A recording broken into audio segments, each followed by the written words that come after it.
Nous allons essayer de raisonner par l'absurde à propos de l'absence interminable du président camerounais, président de 92 ans, qui depuis plus d'un mois, on dira d'ailleurs peut-être 5 semaines au moins, il a disparu des radars et ses ministres nous disent qu'il est en bonne forme, il se repose. Il est en visite privée et il se repose, mais en même temps il travaille, d'après ce qu'on nous dit. Et on invoque le fait que constitutionnellement, selon la Constitution camerounaise, l'absence d'un président n'est considérée comme une vacance de pouvoir qu'après 45 jours. Et je dis que on a une mauvaise interprétation de cette disposition de la Constitution camerounaise. En réalité, il faut interpréter ce dispositif, c'est-à-dire les 45 jours prévus par la Constitution, comme une absence due à un fait majeur, qui entre autres peut être la santé.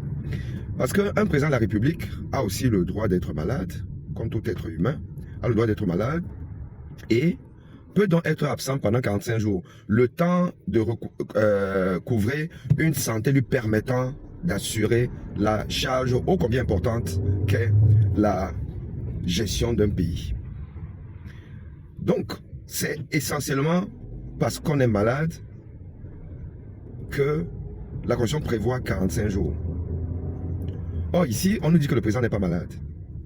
Si le président n'est pas malade, et si on a donc une bonne interprétation de la Constitution, on va dire qu'il n'y a rien qui justifie qu'il soit absent pendant autant de temps. Rien ne le justifie. Puisqu'il est en forme, puisqu'il se porte bien, puisqu'il est juste en congé privé, on va le dire. Mais il n'y a pas un congé privé de 45 jours. Ça n'existe pas. Aucun employé sur cette terre ne prend un congé de 45 jours. Encore moins la première personnalité d'un pays. Donc il y a un vrai problème.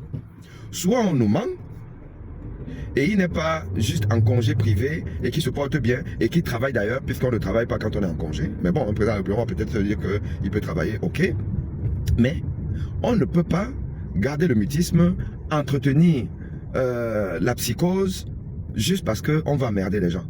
Soit on le fait comme ça là, et on est un voyou, soit on ne le fait pas parce que voilà, on veut emmerder les gens, mais c'est que on est dans un état où on ne peut pas. Et dans ce cas, on doit avoir l'honnêteté de nous dire que le président est malade et donc il va épuiser ses 45 jours constitutionnels. Voilà. C'est ça la bonne interprétation de cette histoire. À très bientôt.